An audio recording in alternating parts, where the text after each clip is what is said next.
I'm James Lynch, and this is my stock report for UFC Vegas 107, taking a look at the biggest winners and losers from the event.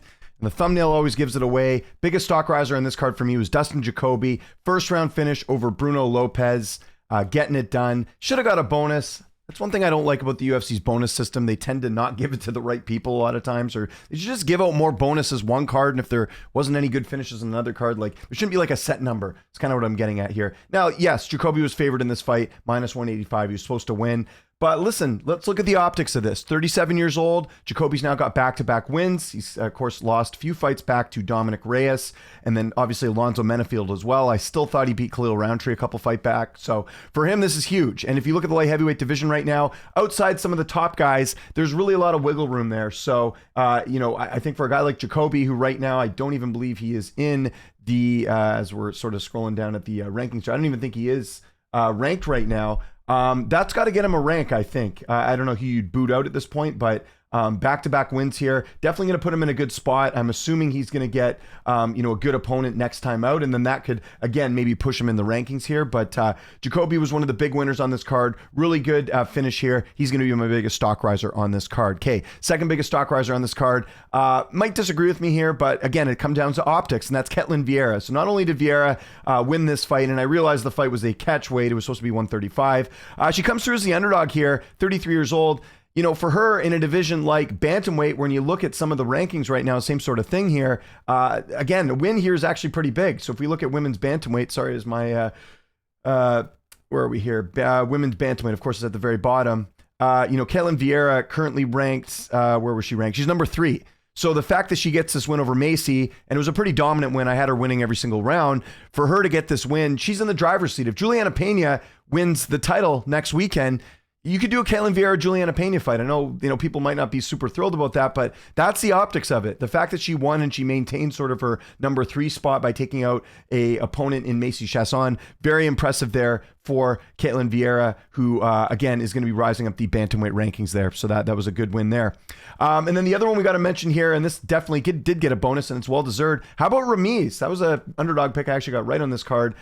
He's 32 years old now, but that's now 2 really good finishes in the first round. Remember, he had sort of doing win-loss, and then, wasn't really fighting a whole lot, but now that's back-to-back victories. Really good win here for Ramiz Brahimaj, who, again, is, making a nice little run for himself here. He's now got 11 wins by submission. He gets the performance of the night bonus as well. So, that's what you like to see out of a guy like Ramiz, who again, I think had a bit of a slow start to his UFC career, but seems like he's really finding his footing here now. And, he's not going to get a ranked win next, but he's certainly heading in that direction with that victory. Okay, let's do a couple honorable mentions on the stock report here as well, like we usually do. Got to talk about Gamrot. Again, I think most expected Gamrot to win, although saying that, I did see some people picking Klein and talking about Gamrot's decline and all that, but I thought Gamrot won every single round. He did what he had to do. He's kind of been, in the misfortune of, not getting that fight with Islam, and then obviously he had the fight with Dan Hooker, which I think could have gone his way.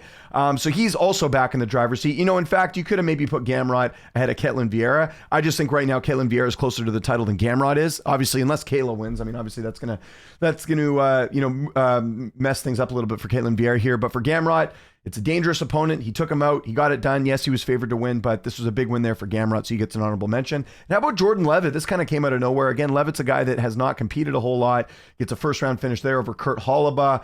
Again, was favored to win this fight. If you look at it going in, he was minus 250, but it's the fact he goes out there and gets an anaconda choke finish. And I want to say Hollaba hasn't been finished in a while, right? I could be wrong about that, but yeah, I mean, you got to go all the way back to, 2018, the last time that Kurt Hollaba was submitted in a fight. So good for Jordan Levitt getting a nice honorable mention here on the stock report. His stock's certainly going up. Okay, stock dropper. Now, going to preface this by saying, obviously, very sensitive topic, what happened last night in the main event with Macy Barber, not Macy Chiasson. Macy Barber not able to compete, having a seizure behind the scenes. Doesn't end up coming out for the fight with Aaron Blanchfield. That fight ends up getting canceled. If you're waiting for me to crap on Macy Barber, I'm not here to do that. There's other channels that I'm certainly sure are making a lot of content right now on that exact topic. You can go watch them. But what I will say here is the optics of this, because we always look at optics here on the stock report. The optics are Macy Barber right now is in a really tough spot, like with all her health issues right now. And let's go have a quick look at some of the fights that she hasn't been able to make here. this really hurt her career. I don't know if she gets cleared going forward. She's 27, but you look at all these cancellations that she's had. Like, she had the Rose cancellation, and then you look back at just the health issues she's had. She did fight, once last year, fought a couple times in 2023, and then 2022, just has not been consistent. This was supposed to be a fight that had the winner of this, won, they would have gone on to potentially a title shot or something really big in the division, right?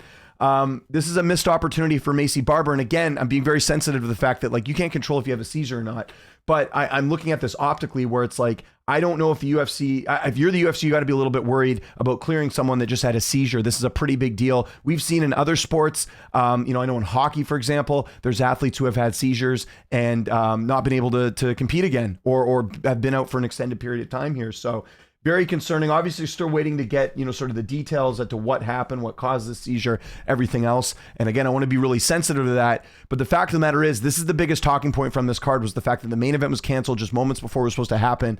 Unfortunately, Maycee Barber's stock does go down because of this, just for the simple fact that she may never fight again. I think there is that possibility out there with what had happened. So, again, don't like, I was even debating, we talked about this in my Discord last night, of even just, not even mentioning this on the stock report, but I kind of have to, because this is the biggest talking point coming out of this card, was that this main event did not happen, and it didn't happen because of a medical issue to Maycee Barber. So unfortunately, Maycee Barber has got to be the biggest stock dropper on this card, for the simple fact that we don't know where her career is at this point. So again, not trying to say anything bad about her. I wish her well. I hope she is able to fight again. I hope the health stuff gets cleared up. But you got to mention that as far as a talking point. When we're looking back on this card, when history, sort of looks back on this event, this is going to be the biggest talking point, is the fact that this main event didn't happen. So Maycee Barber, biggest stock dropper. Second biggest stock dropper on this card is Billy Ray Goff.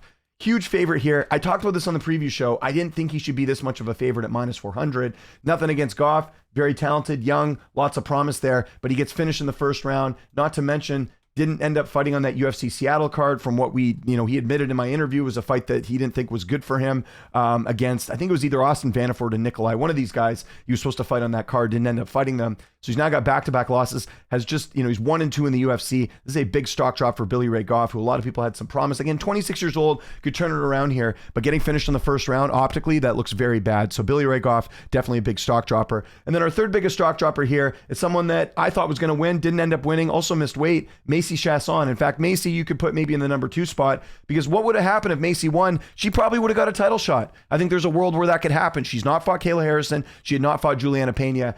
Maycee, unfortunately, the weight thing is continuing to plague her career. I believe it was on her end that the fight ended up being a catch weight of 144. You're coming off 2 really good wins here. You already had to postpone the fight the first time back in February, and you lose decisively like this. Maycee Chiasson, big stock dropper here. In fact, I'm going to reverse my course here. I think Maycee Chiasson losing this fight is actually a bigger stock drop than Billy Ray Goff. Because to be honest, Billy Ray Goff, we didn't really know the expectations. With Maycee, there was a potential title shot on the line here. So I think anyways, maybe they go a different direction with the winner. Maybe Nunes comes back. I don't know. But Maycee Chiasson, second biggest stock dropper. Will go Billy Ray Goff, third biggest stock dropper. And then a quick, just sort of honorable mention, Ludovic Klein. I think this was an opportunity for him to really rise up the ranks. He had that nice win streak here. There were some people, again, I saw a number of people picking him here. The win over Brahimaj has aged well, but you got to beat a Gamrot, at least make it a little bit more competitive here. I think for Klein, where does he go from here at 30? Again, Gamrot is a very good opponent. I'll give him that. But, this was a chance for him to jump into the rankings, make some noise. That did not end up happening. And then the last one we got to mention, another favorite on this card that lost, Rayan dos Santos, getting beat by Alice Artelene. Here, she was minus 210, doesn't end up getting it done. So she's got to get a honorable mention as a stock dropper as well.